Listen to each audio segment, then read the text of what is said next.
Kingdom Speak listeners, big topics today. Let's talk about heaven and hell and separation and being together. Welcome to Kingdom Speak with Pastor Daniel McKillop.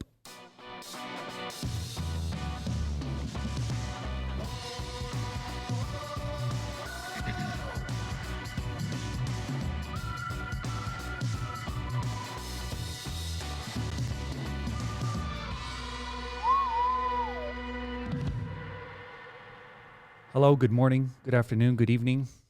In your office, on the road, wherever you were joining us from, YouTube. In your lazy boy. Spotify, Apple Podcasts. Yes. North America, South America. Europe. Yeah. Asia. Yeah. Africa. Nunavut. Australia. Australia. Papua New Guinea. Yes. Russia. Yes. Yeah, I'm running out of... Norway. I failed geography class, so I can't go any further. All right. Now let's get out of North America. No. Oh, boy. Wait, there's somewhere besides North America in the world? Yeah. Welcome into Kingdom Speak, everyone. As always, we start out with some digital amens to get this podcast rolling, get the social juices flowing on this podcast. So here we go with a review hot off the press, and this one comes from Canada. The frozen tundra, moose-covered, maple syrup dipped igloo-dwelling Canadians. Yes. A toque. How many people in our audience even know what a toque is? Toque. We need a Kingdom Speak toque. Yes, we need a We would toque. sell it. Well, we do. 4. Yeah. Our listeners in Texas don't need one. Yeah. They might want one. Just This is a novelty item. well, no, but remember last year when they had the ice storm and all the windmills, Oh, I felt terrible for them. energy efficient windmills iced over, and Yeah. they could use one of our toques. So Bob on Apple Podcast Canada left us a 5-star review and said, life-changing. This podcast has come to my attention in what could only be explained as God-ordained timing. A beautiful addition to my morning devotion routine. So thankful for all of the hard work that goes into this endeavor. Keep up the great work. And I will say amen to that, Bob. Yeah. Can I get an amen? Amen. Can I get a hallelujah? Hey, I am I'm trying to find, because Bob interacts with us on Twitter quite a bit, and I thought I read this morning that he is starting a podcast. Oh, really? Yeah. I'm going down through. Go ahead and here it is. Here it is. Go ahead. So let's give Bob Richardson a shout out. Yeah, look him up. Coming soon. So excited, nervous, and anxious, but also prayerful and quite tested. He goes on, talks a little bit more, but it looks like it is Iron Sharpening Iron podcast. Beautiful. Look it up. Now, can you see it? Yeah, sort of. Yeah. Yeah, sort of. Yeah. Sort of. Great. We Go love listen fellow to you. podcasters. Go listen to Bob. We even gave him some bumper music right there. Yeah. Bob, just if you we don't, And if Bill's listening, Yes. the content doesn't matter, Bob. Apparently, it's all about the bumper music. yes, exactly. So just get it right, or else your listeners will just send you. Yeah, Bill won't appreciate it. Yeah, if you need advice on bumper music, look no further than Kingdom Speak. Yeah. Yeah, we get it. We've got it. We get it. So just to let you know what's going on, upcoming over the next couple of weeks, we're going to do a Christmas episode. Yes. We have Apostolic Review, who's going to talk about the content that come out in 21, Awesome. exclusive to Apostolics, which is going to be a great discussion. Yes. You'll probably hear about some things that you haven't heard about. Great way to promote authors. So in preparation for that, I thought it would be cool to just send out an all points bulletin to our listeners. If you've come across apostolic content this year that you think we should mention on the show with Pastor Bracamonte, send us a note. It's a great way to leave us, a note online, one of our social media feeds. Let's have a great episode talking about apostolic content. Awesome. So with that being said, heaven and hell, it's quite an important topic. It is. I had a friend of mine mentioned to me a few years ago, Brother Glenn Christofferson said that he kept track of topics that he had discussed while preaching. Mm-hmm. And he found in his years as of pastoring that there were times that he kept going back to some topics and shying away from others. Mm-hmm. So that was a discussion we had a number of years ago, and it really impacted me. And so I've tried to keep track of topics, and we try to do that Mm-hmm. even with the podcast. Do you think most pastors do that, where they look maybe on a yearly basis at what they've preached? Yeah, Yeah. they probably do. I'll be honest, I didn't though until someone brought it up, and I think we all would be would embrace the reality that we have a honey hole that we sure. keep going back to. For sure. Yeah. Worship, faith, Yeah. the miraculous, or discipleship, authority. And no doubt different ministers have their niche, right? For sure. Yep. Stand them up in the middle of the night and then talk about. Yeah. I mean, you get Bishop Floyd Odom to come to your church. You want him to talk about theology and Oh, man. who Jesus was. And Absolutely. Absolutely. He's always very disorganized with his approach. Yeah. You notice that? Oh, You notice that? Oh, yeah. So two of those topics are what we're going to talk about, and really one more than the other. But both of these tie into a broader discussion that we're going to be having over the next few minutes. But how long has it been since you heard a message about hell? Oh, man. My pastor don't preach about it. See? Yeah. I Hey. actually heard Hey. a mess. What? Hey, What? his pastor preached about this a while ago, but he just chose not to be there. Ooh. I was gonna say I just Well. heard this. Well, So your pastor preached about it? well, Yeah. Was you out pastoring yourself? well, I was actually trying to go pastor another church. trying to, and how'd that go? I know what your style would I had a be. great weekend away. Yeah. I know what your style would be if you were a pastor. Oh, yeah? Full bore rant. Yeah. Thank you for that. I appreciate compliments from friends. I do. Yes, yes. Mm. So how would you define hell? Hot. Yeah. We've heard about the lake of fire, Mm-hmm. eternal damnation. You've raised one already. A common misconception is Yeah. that hell is the lake of fire, but Mm-hmm. you do know that hell will be cast into the lake of fire. Yeah. So other things I've heard, it's like, well, this is where bad people go. Mm-hmm. It wasn't created for me. Yeah. Yeah, Yeah. It was created for angels. yeah, and the devil. The borders are expanding. Yeah. Um, Hell, he had to put hell into a renovation program to make it fit for humanity. mm-hmm. Yep. Mm-hmm. Hell is enlarging itself. Mm. So I think at the start we need to make sure that we address a societal and maybe even sadly mainstream ideology. There's a noted recording artist that left the rails on the discussion of heaven and hell. If you know, you know. Where hell is presented as maybe a state of mind Mm-hmm. rather than an actual place. And a common try this on. Have you heard this? How could Mm-hmm. a loving God send people Mm-hmm. Yeah. to a place of eternal damnation He couldn't do it. like that? I think the premise of that statement is entirely wrong, because we all have to embrace the fact that we are sinners. And and that fact, the wages of sin is death. That fact means that each of us have hell to pay. Right. Yes. None of us deserve heaven. That's right. None of us. So that takes that argument and flips it on its ear, so to speak. For sure. Then why would God send me there? The question is really, how could I escape it? Who am I?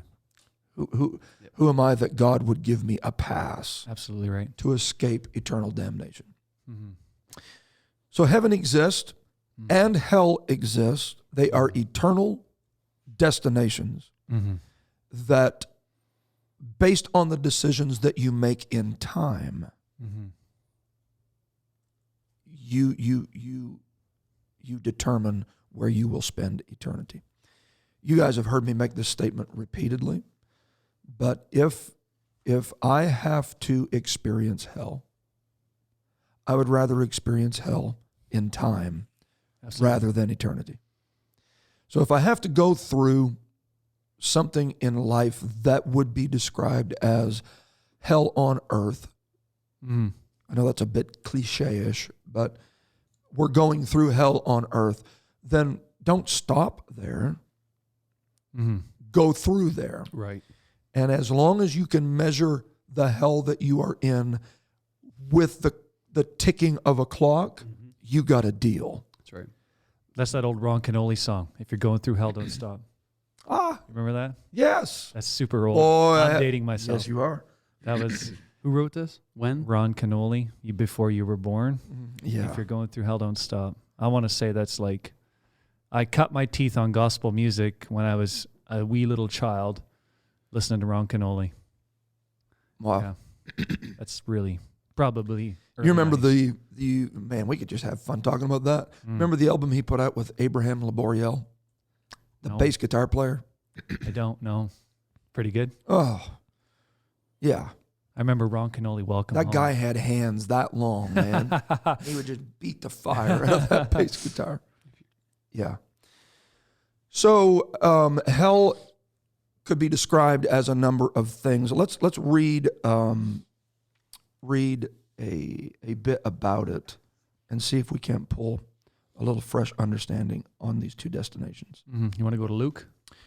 No, let's yes, I'm sorry. Yeah, Okay. go to Luke. All right. Yeah, let's start there. And there were also two, we're going in Luke 23, verse 32. And there were also two other malefactors led with him to be put to death. And when they were come to the place which is called Calvary, there they crucified him, and the malefactors, one on the right hand and the other on the left. And one of the malefactors which were hanged railed on him, saying, If thou be the Christ, save thyself and us. But the other answering rebuked him, saying, Dost thou fear God, seeing thou art in the same condemnation? That baffles me that someone could rail on their answer that close to salvation and still be attacking it. And we indeed justly, for we receive Sure. the due reward of our deeds. Yes. But this man hath done nothing amiss. And he said unto Jesus, Lord, remember me when thou comest into thy kingdom. And Jesus said unto him, Verily I say unto thee, today thou shalt be with me in paradise. Wow. So today thou shalt be with me in paradise. Matthew, can you read that account in Matthew? Now from the 6th hour there was darkness all over the land unto the 9th hour. 3 hours of darkness. Okay. Luke's rendition of this says it was a darkness. So it was a unique darkness. It wasn't just an absence of sunlight, but there was an evil damnation that was associated with the darkness of Calvary. The darkness that Jesus Christ was in for 3 hours that settled over the earth was a unique darkness. All right? And about the 9th hour, Jesus cried with a loud voice, saying, Eli, Eli, lama sabachthani. Sorry for all those folks out there who can say that better than me. That is to say, my God, why hast thou forsaken me? so there's two elements here that we're going to be pulling both heaven and hell from.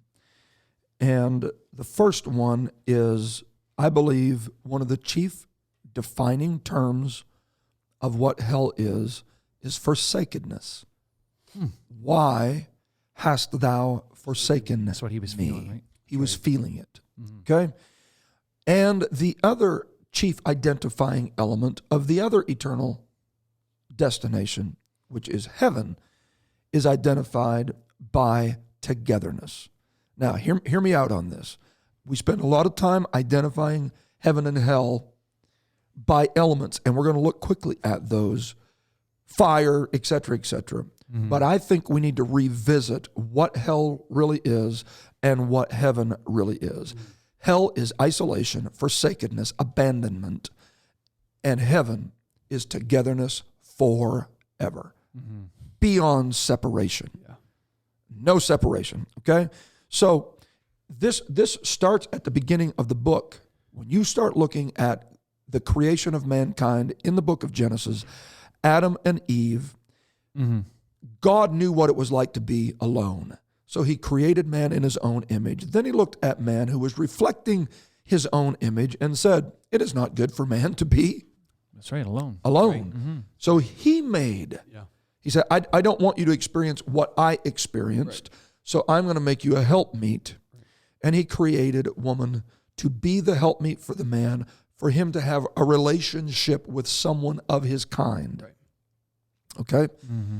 When you look at the Garden of Eden, it really can be described by a number of things. Lush, a paradise, a perfect climate-controlled environment, peace that reigns, dominion that's there, interaction between humanity and the beast that were there, the lion and the lamb laying down together, all of these.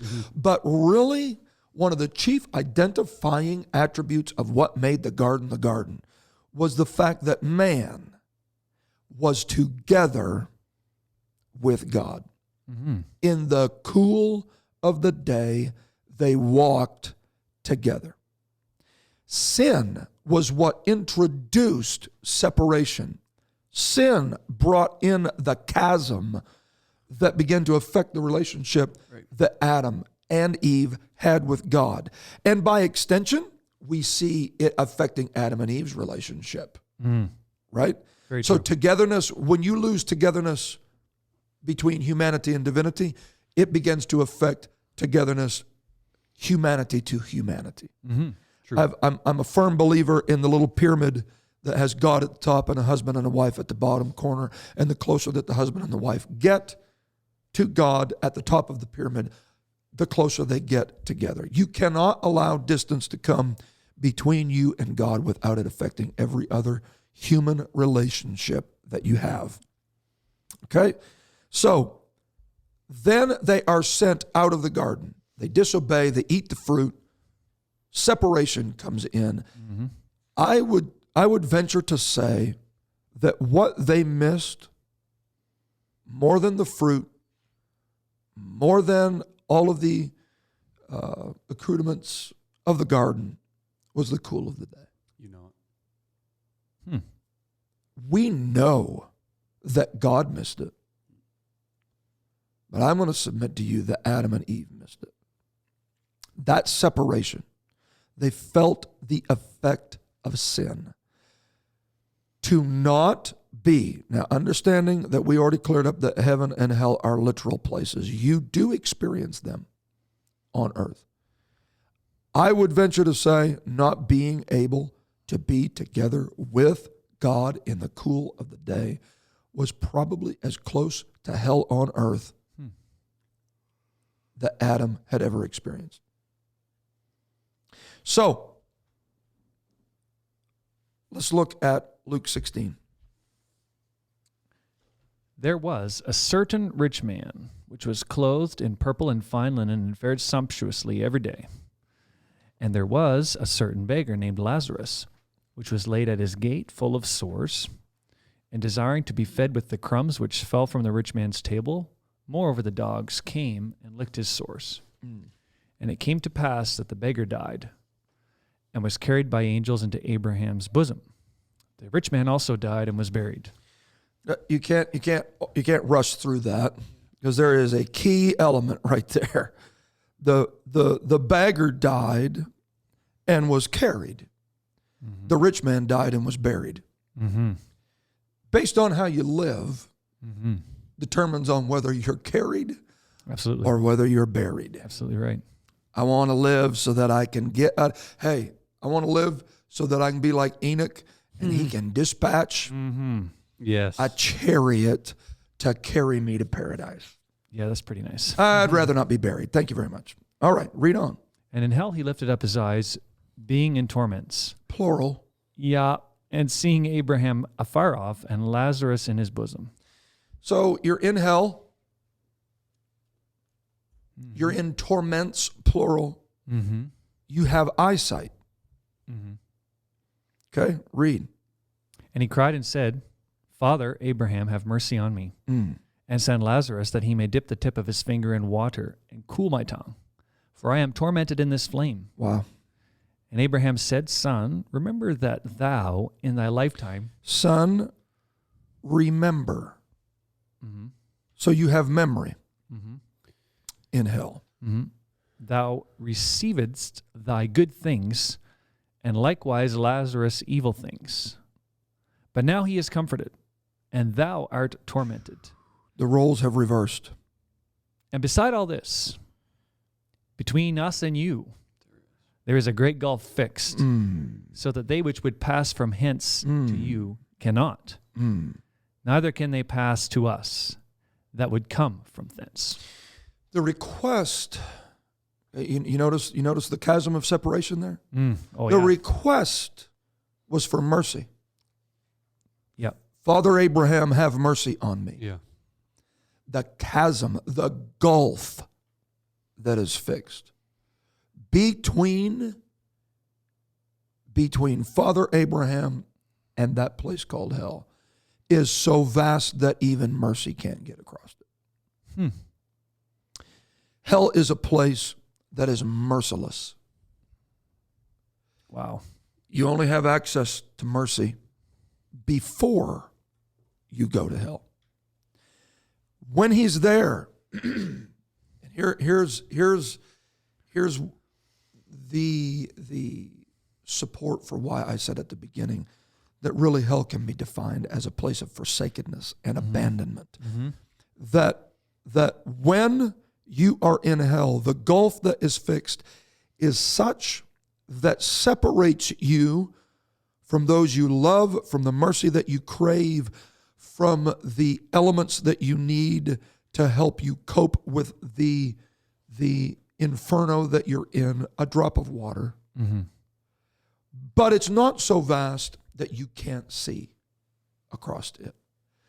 And here you have him in a place of isolation, separation, abandonment, and forsakenness, lifting up his eyes and seeing Father Abraham with the poor man in his, cradling him in paradise.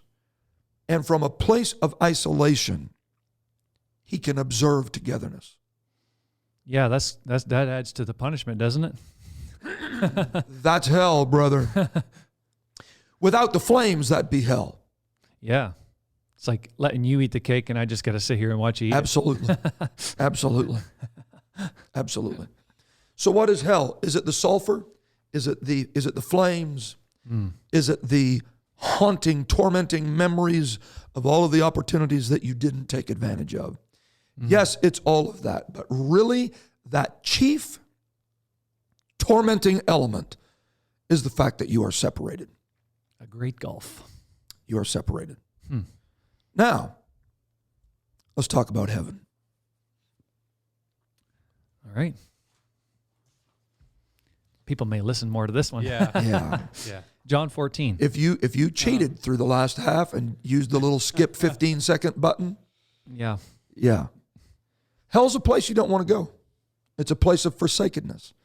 So while you're still in time, make sure you make the decisions you need to make. So after you just described all that, here I thought all this time hell was just being on an airplane and Having no leg room. having no leg room or trying to get off. It is so close. Pretty much that, isn't it? It's right there. Yeah. Or getting the wrong drink at Starbucks. Yeah. Here I thought that was me going through hell. Yeah. You changed my definition. Thank you, Pastor. Yes. Well, let me come back to this just for a moment. You notice what he was requesting. He wanted that connection back. Yeah, absolutely right. Can you send somebody? Can you send somebody? He wasn't asking for his money, No. right? No. This guy fared sumptuously, Yeah. right? Yeah. Yeah. I don't think we can fully grasp the weeping and the gnashing of teeth and the blackness of isolation that hell will be. And I'm sure we have. I know this is a heavy topic. man, I don't want to go there. This passage has always been troubling to me. Yeah. And I think it's the fact that we always think there's more time. Or Well said. We live in time. And what always comes to mind when I think of this scripture, even as a kid, I would think of Noah and the ark. And when that door shut, Yes, they can't get in. absolutely. Time's run out. Yep. Very true. Very true, man. All right, John 14, you ready to flip the coin? Let's flip the coin. Let not your heart be troubled. You believe in God, believe also in me. In my Father's house are many mansions. You sure that doesn't say will be? Oh, fair point. If it were not so what he's saying is If it like were. right now, If it were not so. if it were not so. Yeah, and what was the year that he said this in? Yeah, exactly. Interesting point, right? Yes. I would have told you. I go to prepare a place for you. Oh, okay. So in other words, I've mistakenly read that to mean he's going to build my mansion. All right. But he clearly identifies the fact that the mansions already exist. Now, when you look at that word mansions there, it doesn't mean some sprawling estate.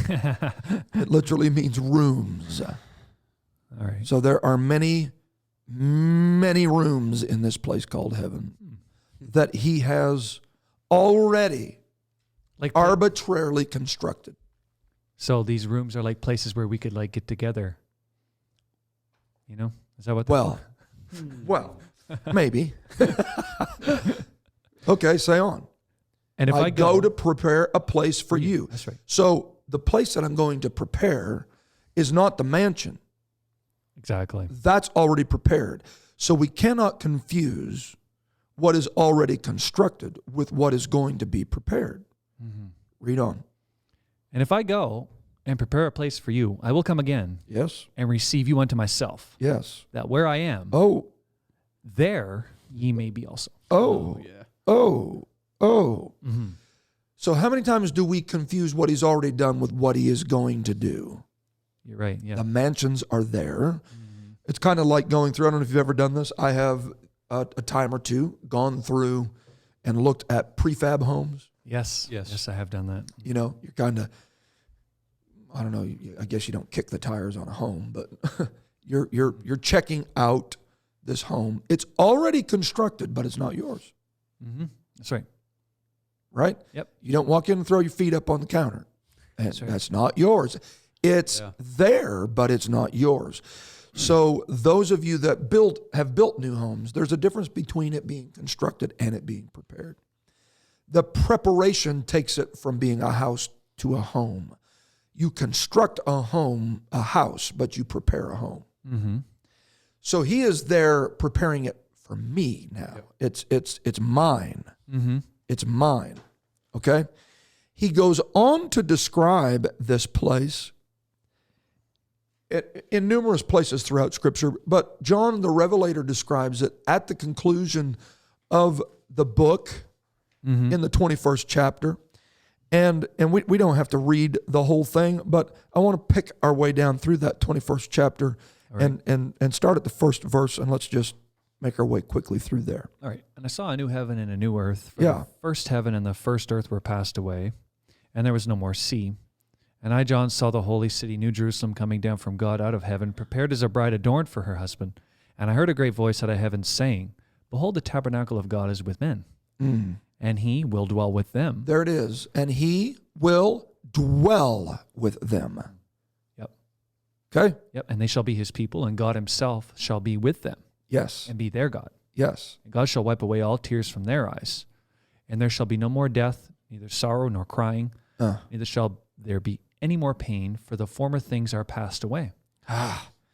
No more death, no more, what is death? Separation. The extension of that is sorrow and weeping and crying, and all of that has gone away. Why? Because we are with him.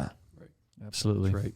We are with him. We are dwelling with him. All right. He goes on to say that he is carried away into a high mountain, showed the great city that's coming down.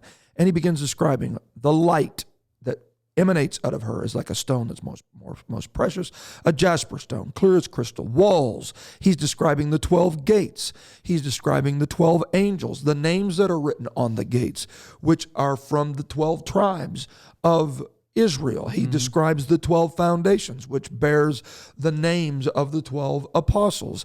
This thing is both for Israel and the church. Heaven is an all-encompassing place. It lies 4 square. It is 1,500 miles square. Okay? He's describing the pure gold that goes down the main street of the city as it were transparent glass. There's an element of heaven, man, and we could hunker down on all of these. There's an element to the gold in heaven that is unique from the gold that we experience here. The gold in heaven is going to be so pure that you see through it as transparent glass. The elements and the terms that the writer uses to describe this place called heaven is repeatedly emphasizing a place of balance, 12 gates, 12 Symmetry. foundations. Yep, that's right. Right? Yep. 1,500 miles square. Yep. The tree that has 12 kinds of fruit that are for the healing of the nations. The crystal clear. So there's symmetry there. There's balance there. The old, the new, the old covenant, the new covenant. Everything is balanced there. Then another element that he continually ties in is purity. It's like crystal that is pure. The pearls. Now I want to tell you, a gate composed of one pearl, that's a pearl, brother. Yeah. That's a pearl. Okay? All of these things are elements that we can and have described heaven as. Right. The gold on the street that runs through it is transparent glass. There is no night there, for the Lamb is the light. You know, the purity and transparency of heaven is such that there's no shadows there. Wherever the light emanates, it permeates. And the recesses of heaven aren't even shadowy. The far-flung corners of heaven, because of the transparency of the elements that comprise that city, are such that light permeates it. There is no hypocrisy there. There's no hidden agendas there. It is a place of purity. Okay? All of that's great. What a place. What a place. Walls of jasper, gates of pearl, gold. What a place. But the reality is, all of that was for one purpose. That's right. Why did he prepare that place? Why did he use the elements that he used? Why the gates? Why the symmetry? Why the crystal river? Why all of the types and shadows of what it was in the garden? Because that's really what we're getting back. The tree of life, we're getting it back. The river that flows for the healing of the nations. Why are we there? Why is there no more curse there? I mean, he specifically says there's no more curse there. Why that? All of that is there for this reason, that where I am, there ye may be also. What good is a street of gold if you don't have him? Oh my. What good is a pearl that's so massive that we've never even begun to imagine what that would look like? But what's the good of a gate of a solid single pearl if he's not on the other side of the gate? Absolutely right. The purpose of heaven is togetherness. Be together. It's not about pursuing streets of gold. Listen, if we don't understand that this thing is not about the gold and the pearls and the jasper and all of those elements, and they are great ancillary pieces to what make heaven what it is, then we will be pulled off track now by gold and jasper and precious ointments, and we'll be lured by those things that will pull us from togetherness. I was just going to mention that this rich guy probably had most of this stuff. Sure he did. Right? Sure he did. But he didn't have togetherness. And he didn't stand there between that gulf and say, man, I wish I had a pile of gold right now. Exactly. Exactly. What does the bishop always say about, and there's memes about rich people and poor people go in the same 6-foot hole, blah, blah, blah. But, he said, it'd be pretty lonely laying on a bed of money. Boy, isn't that? Yeah. You don't have your family around you. You don't have It's pretty hard for the presence of God. It's pretty hard for a $1,000 bill to wipe your sweaty brow. Yeah. There's got to be somebody there. Well, and another whole episode we could talk about, the reasons why people get depressed. It's usually prosperity, right? Yeah, because their prosperity drives them to isolation. Exactly. I don't know if Right. our audience has read the Jordan Peterson write-up about suicide and how he says that prosperity is probably the number one contributor to suicide. When you look at statistics from underdeveloped countries, they don't struggle with suicide like we do. Right. We're the people that... I've read stories about billionaires. They are the loneliest people because Absolutely. they automatically begin Absolutely. second guessing everybody. Yep. Right? Everybody's every relationship that is formed with them has an intent, or that's how they perceive it. Yeah. So their prosperity drives them into isolation. Poor guy isn't making big losses on the stock market. No. Struggling with... No, the bag lady is quite content to share whatever she's got That's right. in the little sack. So yeah, you're right. The value is, the value is being together with him. Wow. Forever. Wow. No more going to church and entering the presence of God and the glory of God and then having to leave it. Yeah. Together. Forever. Yeah. Forever. All right, let's put the brakes on for a second. Let's enter the subscriber zone. This is where we need to stop and ask you to subscribe. If you're not subscribing, What are you doing? after 2 years of podcasting and you being exposed to premium content, it's time for you to subscribe. Oh, you're losing the mood music. Yeah, I asked them to cut the music because You did. I need this connection just for a second. There's more. It's like a dramatic pause. Are we Okay. alone? Are we? Okay. Or is there people actually listening? Listen, you have to subscribe. Okay, so you already subscribed? Cool. Have you left us a review and a rating on Apple Podcasts like Bob did today? Bob's amazing. Be like Bob. If you've already done that, Be like Bob. yes. Be like Right? Bob. Remember that episode we Yes. did? Yes. Yeah, that was great. Yes. Yeah. One more thing you could do to help us out, head over to Facebook, leave us a rating on our Facebook page. Yes. All of that stuff helps us beat the nasty algorithms that suppress our content into the basement. So that's it. Just Tell somebody else about us. That's yeah. There'll be another Goat Bible giveaway coming up in the new year, and we'd hate for you to miss out on that. So get on board with us. Thank you for listening. Support is off the charts. We were actually talking, we'll probably talk at the end of the Pretty year about amazing. this. But we've literally doubled our audience this year. doubled and then some. Yeah. Yeah. Yeah. So It's pretty amazing. it's great. Thank you for being with us. All right. Thank you for sharing your time with us. Now back to Pastor McKillop on Kingdom Speak. Wow. Is that the best radio voice you've got? Today it is. Okay. That's all I have today. Okay. So this whole discussion of isolation versus togetherness, forsakenness being the earmark of hell, togetherness being the identifier of heaven.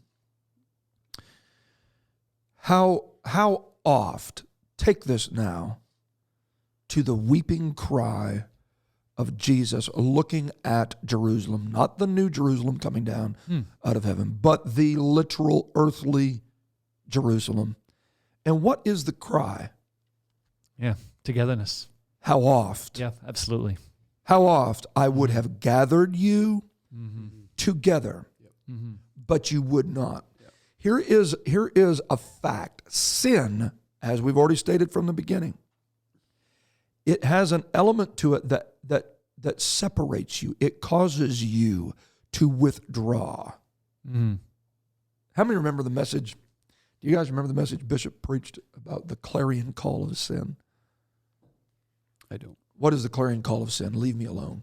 Yeah, absolutely. Leave me alone. Leave us alone. Why are you here It's not my time. before our time? That's right. Right? Sin wants to be left alone, because that is the end result of sin, is death. And it knows the power of togetherness. And so the desire for togetherness will cause you, that separation that you feel between you and Jesus Christ, and that separation that can literally trickle down to being a separation from brethren, from the family of God. When that happens to you, that is what will cause you to make the hard decisions that you otherwise may not have made. I'm feeling distance between me and God. I'm feeling distance between me and the church, the family of God, my brethren, my family. I'm feeling that distance. So I'll tell you what I'm going to do. I'm going to bring the lust of the flesh under control. I'm going to get a hold of that nature that I have of just spouting off and blowing up, and I'm going to get that under control. Why? Because I don't like that shadowy, may we even use a strong word here, damning demonic region that is driving me into. It's sending me to hell on earth. Nobody wants to hang around me. Nobody wants to be around me because I'm just out of control. So I am going to get control of myself. I'm going to repent. I'm going to get right with God. I want that togetherness back. When that togetherness returns, productivity begins to compound. You are worth a whole lot more together than you are apart. Absolutely. Yeah. You know, one of our biggest episodes that resonated with our audience this year was when we talked about fellowship. Yeah. Right? Yeah. We need each other. And we talked at that time, if you haven't listened to it, go back and look it up. But we talked about what would happen if we looked for reasons to get together instead of reasons to separate. Right. You know? Right. Okay. So let's talk about that for a minute. We have an anointed prophet by the name of Elijah who Jesus is mistakenly identified as. So we're not just talking about some upstart here. Elijah has an encounter on the top of Mount Carmel that is still one of the most riveting supernatural displays. Oh my, yeah. Right? Calls fire down from heaven, then calls rain down from heaven. Nobody talks about the rain in conjunction with the fire. Brother called fire and water. From the same place. From the same place. Yeah. I just want to tell you, man, Elijah was operating at quite a level. Yeah. If you think that was rigged, let me just do one more thing to show you. Yeah, on the way out. Okay? This is quite literally the pinnacle. Did you get that? Yeah. Of Elijah's ministry. Okay? He is confronting 450 prophets of Baal. He is confronting the political system of the day. He's confronting the religious system of the day. And he's confronting backslidden Israel, all in one service, one message, just pow. Okay? He leaves that moment and runs for his life. And you find him tucked away in the dark recesses of a cave, really struggling with suicide. How do you go from the pinnacle of success, spiritual success, to the depths of spiritual despondency in that short amount of time? And the contributing element to it was that he thought he was alone. Exactly right. And the spirit of Jezebel was out to communicate to him that I'm going to get you. You're by yourself. You're not by yourself. You just killed 450 prophets of Baal. Okay? God visits him there, a display of fire, a display of wind, a display of the earthquake, rending the rocks, and then a still small voice. And the still small voice basically says, what are you doing here? Right? I am with you, and there are 7,000 that have never bowed a knee. 7,000. Okay? Elijah gets a solution from God to prevent him from being sucked back into the doldrums of this depressed state. Mm-hmm. And that solution was not calling fire from heaven. And that solution was not calling rain from heaven. And that solution was not scraping the bottom of an empty barrel and it just never running out of a meal. That solution was not ravens flying in food. That solution was a human relationship that needed to be forged. Mm-hmm. Go find Elisha, and you make sure that you're never alone again. Yeah, that's right. Exactly. Yeah. So maybe saying all that, maybe the pinnacle of our walk with God is not always the fire and It's not. It's right? really those relationships that help keep us from slumping into the doldrums of despair. it provides a great context, right? Of, you can't live at conference. No, You can't live, absolutely. right? You can't live there. Absolutely. So enjoy the ride, Right. get And everything out of it, destroy the enemy. how many times? Because we never hear again that he gets in this kind of a funk again. Never. Never. How many times did Elisha, that's not recorded, walk into the room and pick up? Boy, Elijah's under the weight of it today. Mm. Elisha looks at him and says, we're going to be all right. You're going to make it. Mm-hmm. I don't believe just the presence of Elisha kept Elijah from ever struggling with it again. Mm-hmm. I think Elisha's presence helped Elijah when he struggled with it again so that he didn't end up in the cave. And that's what fellowship's all about, isn't it? That is what it's all about. Yeah. Well, what if we don't agree on everything? What if we don't see eye to eye on everything? So you'd rather be alone in a cave struggling with killing yourself? Okay. Ouch. Easy. Easy. Elijah, here we go. Elijah was in better shape Uh-oh. with 450 prophets of Baal than he was in a cave all by himself. Ooh, incoming. Yep. Mm-hmm. It was a whole lot better for Elijah on top of the mountain facing opposition. The presence of opposition is better than an absence of anything. Opposition's better than isolation. Yes, you're better off in a debate than in a cave. Yes. Because it keeps the fight alive in you. Yeah. You know, we don't have to see eye to eye on everything. No, absolutely. And disclaimer alert here, we're not talking those fundamentals that make us who we are. Mm-hmm. But Elisha really helped Elijah stay out of that. Man, that's where it's at, isn't it? We need each other. Yeah. We are worth a whole lot more together if one can put 1,000 to flight. Two can put 10,000 to flight. Elijah and Elisha were a wrecking ball together. And as a saint, you can always think, well, if I never get to call fire down from heaven, then I'm at a second tier of person, This is another discussion. right? But Elisha, the role of Elisha, the Bible identifies him. We need to do this, an episode on this, as a prophet to Elijah. He never stood on the stage Very interesting. while Elijah was alive and preached the conferences, but he stood on a personal stage and made sure that the prophet that did stand on Israel's stage didn't throw in the towel. Thank God for Elisha. That is a bonus episode. Yeah. So togetherness versus isolation, heaven versus hell. Mm-hmm. Elijah was fighting hell in that cave. Wow. He was fighting hell.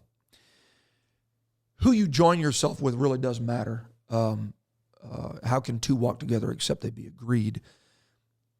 Fellowship demands compromise. We've said that on previous episodes. If you're going to stay together, you have to be able to adjust the gait of your walk to match who you are walking with. It is impossible to walk together unless you are agreed. So who you join yourself with is fundamentally important. Definitely. And we see this in the story of the prodigal son. The prodigal son abandoned his relationship with his father and joined himself to a citizen of a far country. So he left this relationship, no longer walking in harmony with this relationship, and he joined himself with this relationship. Okay? You need to think long and hard about walking away from righteous relationships and embracing the citizens of this world. Because those relationships never last. There is a togetherness, let me say it that way. There is a togetherness that will end up ultimately in isolation. He joined himself to the citizen of the country, but when he hit rock bottom, nobody was there. He was by himself. So that relationship was a fair weather relationship, if you will. There was no still small voice for him. Right. To say, hey, man. Right. So who you join yourself together with. He actually had to come to himself. Right? Wow. On your own, man. Wow. Scary. And when he went back, the father had a prepared place for him. In the father's house was many Come mansions. on into the room. I have your room ready. That's right. So if you've wandered from God and you happen to be a backslider that just stumbled on this episode, listen, if you look over your left shoulder and your right shoulder and you see nothing but pigs, there's still a prepared place for you in the Father's house. That's right. Make your way back home. Come on back for some pulled pork. Yeah, absolutely. Actually, it was brisket because it was a calf. Good point. Yeah. He left the point. pulled pork for the brisket. Good Which point. I would pick it every time. I would take brisket every time. Filet? Yeah. Yeah. Yeah. We can eat brisket together. Not beef ribs, but I'd take a tomahawk steak. Yeah. My goodness, man. Hallelujah. Whew. Heaven on earth. Yes. So how can we wrap this up? Oh, man. I don't know if you have any other content. Do you have anything left? Yeah. Let's see if we can I'm scrounge. out of pages here. Let's scrounge. So, yeah. So what Jesus was experiencing on Calvary. Calvary was not just a sideshow. Calvary really is the culmination of everything. The cross really is the intersection of forsakenness and togetherness. And the decisions that are made at Calvary ultimately determine heaven or hell, eternal separation or eternal togetherness. Jesus, who knew no sin, became sin for every one of us. And during that transformative process, he began to experience the wages of that sin, which ultimately led to the cessation of life. Death is the wage of sin. But the journey to death goes through the haunting domains of forsakenness. He is suspended between heaven and earth. His mama can't help him. The disciples that remain can't help him, and the majority had forsaken him. He's wrongly accused. Okay? In that place, he lifts up his voice as he feels the abandonment of even his own father. Father, why hast thou forsaken me? He is, listen now, we referenced this at the beginning, but it's not just dark at Calvary. Right. It is a darkness that has descended upon Calvary. Could it be that he is experiencing at that moment of forsakenness, of abandonment, of isolation, and of unique darkness? Is he experiencing outer darkness at that moment? He's not in the lake of fire. He's not in the sulfur and the brimstone but he's abandoned. And he's isolated. And he's all alone. And he's in a torment that is unlike any other torment. and he's in a position of darkness that cannot be rivaled by any darkness except hell itself. And from that position of forsakenness, one of the thieves looked at him and said, I need some mercy.